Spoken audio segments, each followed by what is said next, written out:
Short questions, short answers by Torah teacher Ariel and eBible. Yeah, I did it, they did it, we did it together. We answered this question together, all right? Let's take a look at this particular question. What does the Bible say about Christian liberty? eBible's question, and here's my answer. Here's our first passage. For freedom Christ has set us free. Stand firm, therefore, and do not submit again to a yoke of slavery. That's Galatians 5:1, rendered from the ESV, and that's the verse we read in our liturgy for tonight. And this is the question. What exactly is the slavery that Paul speaks of here?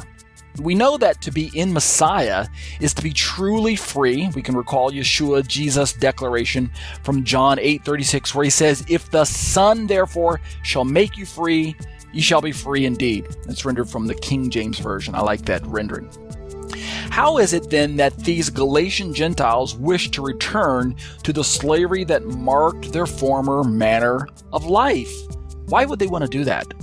Can't they see that anything less than a complete commitment to the true gospel is not good news at all and will eventually result in slavery? Why are their eyes so blinded? As is to be expected, historic Christianity interprets the slavery of verse 1 as a return to Judaism, a return to living in the confines of Torah observance or law observance, a return to Sabbaths, keeping kosher, keeping the feasts, and of course that painful commandment called circumcision. So according to traditional Christian theology, obedience to Torah is equal to bondage. You can see my little graphic there of the guy with the big weight of Torah on his back and bondage over him as a Torah scroll. However, when we go back and study the historical and sociological context of the book of Galatians more closely, we're going to discover that the standard Christian interpretation of this verse doesn't actually fit with Paul's view of Torah, and most importantly, it does not follow from the scriptural view of the Torah.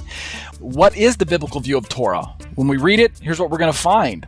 The Torah is not bondage. Let me say that one more time.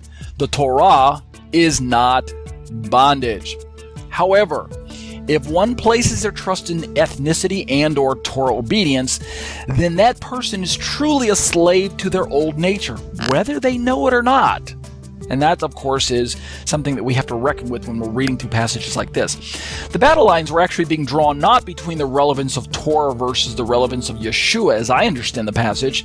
Rather, the lines were being drawn between the necessity of Jewish identity for covenant inclusion versus the necessity of falling on the mercy and grace of Messiah for genuine covenant membership and forgiveness of sins. You understand that? There's a contest. We have to decide in our interpretation what the contest was, and therefore we can make a practical application once we figured out the background behind the text and the context of what Paul is actually writing about and why he described the contest the way he did.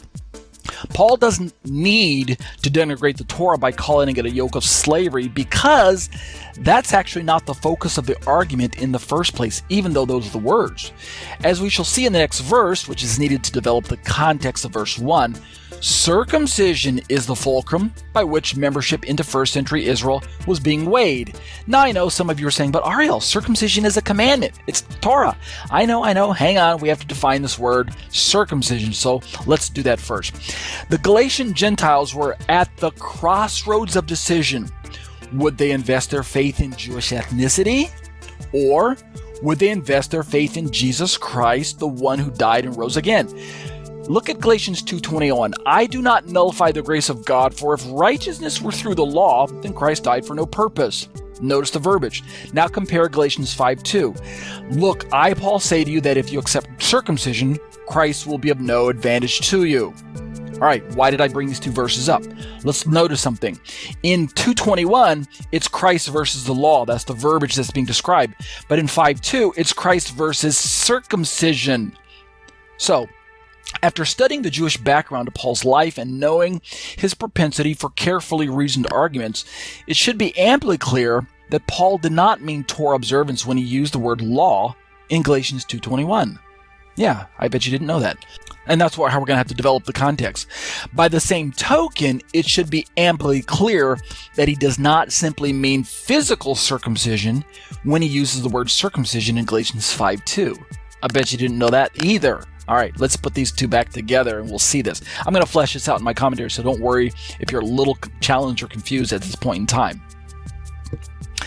What are our conclusions? And I'll explain myself in the conclusion.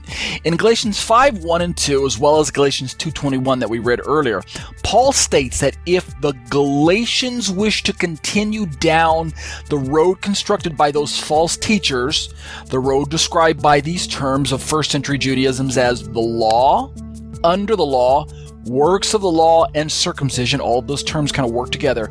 If they do that and reject the free offer of genuine and lasting covenant membership into Israel as offered by God and outlined in the Tanakh, the Old Testament, then, using the language of Galatians 5:1 and 2, the work done by Yeshua's cross will indeed have no value for them at all.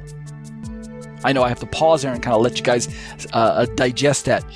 The first century Judaisms were thinking that the Torah was for Jews only and that covenant membership was performed by their Jewish ethnicity, or it was secured by their Jewish ethnicity.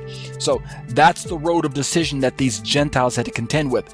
Do we convert, become Jews, and then become covenant members and receive Torah? Biblical freedom in this context does not mean free from law.